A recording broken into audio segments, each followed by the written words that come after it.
You can press it. Okay. 3, 2, 1. Hey YouTubers, and welcome back to another Walking Dead discussion. Now, I've been doing a little bit more of these recently, just kind of getting a little bit different here and there, but I'm still going to be producing a whole lot of Dragon Ball content for you guys, for the people who sub to it. Anyway, today we're going to be talking about whether or not Neagan is an appropriate end game for the series. Now, we already did a video about this, me, Kanji, and MJ talking about how is the show going to end, how long is it going to be going on, and basically what AMC thinks, the creators think, and yada yada yada. But today we're going to be talking about basically, we've seen the first 2 episodes of season 7. We've been introduced to Neagan. We know exactly how powerful the saviors are in this terms of what the show is trying to present to us at this point and everything. And right now we're going to be talking about that. So today joining me is Dimzy's Domain. Dimzy, how are you, man? I'm fine. How are you? You alright? Are you feeling well? Are you bitten? How are you? You okay? I'm good. Honestly, I feel like. So what do you think about that? Do you think it's an interesting question to talk about? Because one of the things we talked about in the last video we did, kind of covering this topic, not really getting too far deep into Negan's character and how Negan might affect the series going forward. We don't necessarily need to talk about that, but what do you think about this? Do you think Negan is an appropriate endgame? Is he that menacing in order for us to kind of build an entire finale off of him? Maybe 2 or 3 seasons even at that, maybe even 4 if they stretch it. What do you think? Yeah, I completely agree, because if you think about it like this, especially from these first 2 episodes, the first episode, of season 7, where we saw how Negan exerted his dominance over Rick, but as a person who isn't mainly in tune with the comics, and I am watching the TV show only, I do think to myself, how are they going to top the governor? And already they showed how Negan is like an evolved version, the ultimate version of the governor. Just up the ante. And in that sense, how Negan is he's tied to so many different plot points, as well as his outreach for his evil network, or his iron grasp of everything. His territory is so damn wide. I do think, okay, he is a villain. But would he be the ideal ultimate villain, the final boss villain? Yes. Especially after what he showed, although being a bit predictable, how he killed off, I don't know, I call him Sheamus. I call him Sheamus, but yeah. Abraham, yeah. Sheamus from WWE, because they're both ginger. And then and of course, Gillian, as Maggie would call him. It's just, I do think he's established himself to be that hated character, and he would be an ideal villain, because we're on season 7. Let's be realistic here. How long is it going to be? How long is it going to move forward until it does get a little bit repetitive? We spoke a little off air, and maybe you could expand on this about what is the story of The Walking Dead? What is it built on? Yes, survival, but before that it was the whole outbreak, which is it going to be explained? I doubt it. And with Negan, you have this character which has been explained, and still there's so much more to explain. His backstory, you can talk more about how he operates, etc. So he would be an ideal villain. You could build him up for another 2 or 3 more seasons, showing more of his atrocities and how his mind works, although we think that we've seen enough, but I'm sure there's more to do it. And then to have that final battle, the final confrontation, I think that would be good, don't you think? Yeah, I definitely feel like that's definitely true. Personally, when it comes to the character of Negan, in terms of what they're kind of setting up for the entire series or something, there's a lot more to him than what we've seen, especially from the comic books. We know this guy is definitely, he has a sense of morals to him, a sense of he has this ambiguity of what he considers good or bad, or I don't even really know how to explain it other than just basically wait and see. Basically, honestly, we're gonna see a little bit more of how this guy operates, how he But personally, one of the things that just kind of a main spoiler for this point, because honestly at this point, whether this is true or not of how the comic books versus the television show actually plays this continuous story out, from one way or the other, one of the things we're going to be focusing on very quickly is the fact that how they kind of either build up his character in terms of what we're leading to, which is, as I've hinted in other videos and what you might already know, is we're heading to war. We're going to have the hilltop, the kingdom, and Alexandria kind of grouped together to fight the saviors. And that's kind of, to me, that feels like a climactic endgame type of thing. But the difference is in the comic books, what they do is, instead of killing Negan, which is what, we just saw Rick in the first episode of this next season, is he promised to do it. He promised to kill this guy. And in the comic books, he does not kill him. He figures out, like, okay, well, he kind of comes to his senses when he's beating him, and he is saying, okay, well, maybe I shouldn't do this because, we aren't these type of people. The thing that Glenn has been saying for the last couple of seasons before he got Lucille'd is we are different. We actually protect people. We don't go around just killing people who don't deserve it, or even people who don't, because it's what makes us human. It's the thing they've been grappling with this entire series. And to answer your question as before, in terms of what this show is about, I feel it is kind of this ever-going, kind of, at least for the comic books, but even for the show at this point, to be this ever ups and downs. Every 2 seasons, Rick basically loses his leadership, his humanity for the most part, and then basically has to regain it through the course of 2 seasons. So we've seen him start from the coma and then work his way up to, this isn't a dictator. It's like, this is a dictatorship. This is a Rick-tatorship versus a democracy. And then he starts then they start off. The governor comes, just breaks him down for 2 seasons. And then he comes up, and then he's being broke down again, after another, the 3rd time now from Negan.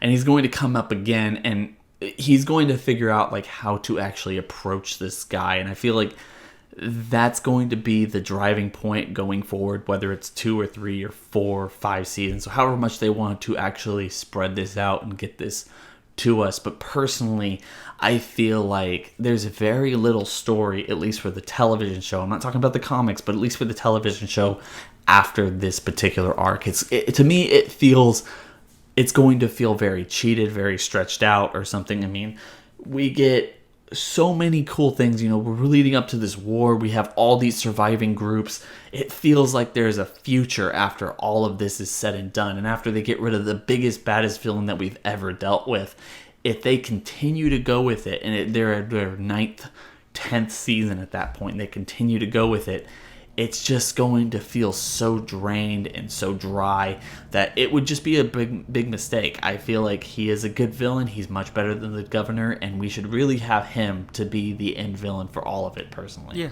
I completely agree. Because the thing with, especially because if Rick he chooses not to kill him and instead imprisons him, it's kind of like a full circle for his character. He started off as a cop, and at the end of the day, he becomes like this cop in this post-apocalyptic world, universe, whatever it may be, and it's him dealing with it. And Negan is the absolute opposite of Rick. Now, does he have some sort of humanity? Debatable, because he does. He does. I'm just going off of if they're going to be adapting the Negan from the comics, he does. He does, but then it's what makes him great. It's what makes him great. But but at the same time, in terms of the way he goes about the new world, it's completely different from Rick, and that's the interesting dynamic. But I'm sorry to interrupt. No, but yeah, to add on is just the clash, the final clash, because we've already seen them clash, and Negan has won. He's won the battle so far. When they have the final clash, it is a complete clash of ideals where we've seen the development of Rick over the past the past 7 years, and it would be ideal to also for them to, let's say, for 3 seasons, build up Negan's character. And we have to also remember this: wouldn't it be perfect? So you see how you have the hilltop, not the saviors, but the kingdom, etc. All of them gathering up to fight Negan. What about stretch it out for another 3 more seasons? Have the cast from the Fear the Walking Dead join up or something, and have them be involved in this final war. Because the truth is this: after the Negan fight, after Negan's defeat, as you've said before, you're starting from square one. Who's going to take on the mantle. Because as I said, when I was watching it and I was watching the governor, I'm like, nah, they can't top this guy. He killed Herschel. You don't kill Herschel. Yeah. And then Negan comes, and I was just blown away.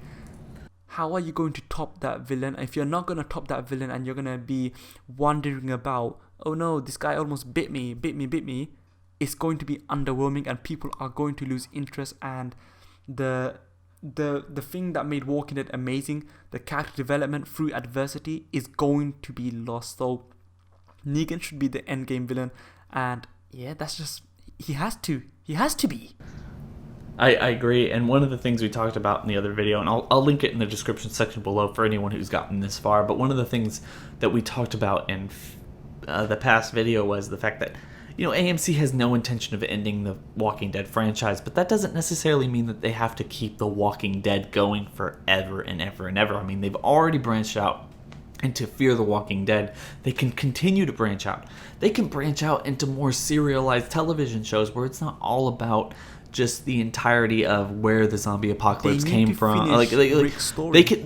They need to finish this particular story, but it doesn't mean that the world, it can't be ever expanding, and they can't actually make a television show that deals with the government being put back together and all this stuff. I mean, I don't think personally, depending on where you set it in the timeline of the series, I don't think that undermines Rick and all of his journeys and everything. I don't think that undermines what's going on in Fear the Walking Dead. I don't think that undermines anything. It just kind of helps establish the fact that there is still life in this story beyond Rick and co. And you can continue making the property without kind of ramming these characters and the story into the ground. Because one of the things that really kind of irks me about the entire series is I've gone through long stretches, and I'm sure a lot of people listening to this, especially people who've listened to this far, have kind of gotten to this scratching their head moment going, why am I still watching this? I mean, I've talked to so many people who go, I've dropped the show. Like, I haven't watched it in a season, 2 seasons, 3 seasons, 4 seasons. It was the best season. It was the best thing on television a couple years ago, but now it just feels old. Why? It's because we keep seeing the same progression over and over and over again. We aren't building into anything that's building into something that's actually climactic. We're just seeing them go from one salvation or one sanctuary to another, to another, to another. And we've seen Rick go through this, I'm not a leader, I'm a leader, I'm not a leader kind of mindset this entire time, with everyone basically kind of floating in between going, well, I'm kind of broken, I'm not broken, I'm strong, I'm peaceful. And it's personally, it's going to start getting old at this point. But now they have, it is already old for the most part. I mean, it's still pretty enthralling if you're into it. I mean, just thinking back, if you just take a moment, a minute during this, and just think about like everything about The Walking Dead. Just close your eyes, think about everything that you can remember from all the last 6 seasons, and tell me that it hasn't been an awesome show. All these awesome scenes that pop out like boom, boom, boom, boom, and think that like, oh man, like, yeah, I would really like to sit back and go rewatch this entire thing. And if you ever have, it makes for awesome binge watching material. But at the same time, it just, you can't keep this going forever. And to be building up to something like they're building up to now, even if it takes 3 seasons, it needs to take 3 seasons, that's fine. They want to get to season 9 or 10 or something, that's fine. End it here. Don't keep it going. Don't keep it going for 11, 12, 13, 14 seasons. It will get old. You will beat the series, the franchise into the ground, and it won't be remembered very well, in my opinion. If they do something similar to Herschel's Farm after Negan, I promise you, I kid you not, everyone will go. Because that was one of the, in my opinion, the weakest points for The Walking Dead. How slow it became, how boring it became as well. I can't fathom it getting slow, boring, and just them wandering aimlessly again after the whole Negan arc. That's the reason why it has to be the end game. And just like how they built up Rick, the network that the Saviors have is justifiable for 3 years, 3 years maybe, 4 years of them to just build up to that final battle, that final clash. Make them have a few battles here and there, with some getting the advantage or some getting the win.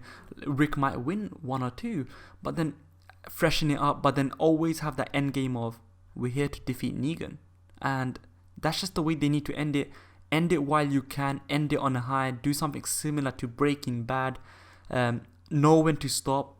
And I'm telling you, and you know this, they need to stop with the defeat of Negan for the TV series. I completely agree. And, guys, if you've been listening this far, if you have anything to say about this, I hope you've already shared it in the comment section below. But after you've heard everything that we've talked about, please make sure to go and make a comment based on what we've said, especially if you've already commented about what you wanted to think before any of this. I'm rambling at this point. Anyway, Dimzy, thank you for joining me on this video. It's something I've been wanting to talk about a little for a while now, just because I feel like it needs to be said. It needs to be talked about from people who actually like the show, and I'm sure other people are talking about it that we're not aware of, but I wanted to talk about it personally. So thank you so much for joining me. Anyone who doesn't follow Dimzy, the guy usually just makes Dragon Ball content. He doesn't necessarily step out of his own bubble on his channel, but if you like Dragon Ball content, please make sure to go and subscribe to him, because he makes really awesome content. Digimon content every now and then too, really awesome stuff that like no one else is doing. So if you also like Digimon, please make sure to go check him out. But we're going to check you on the next video, be it Dragon Ball, Walking Dead, or anything else we can think of. So we'll catch you then. Bye.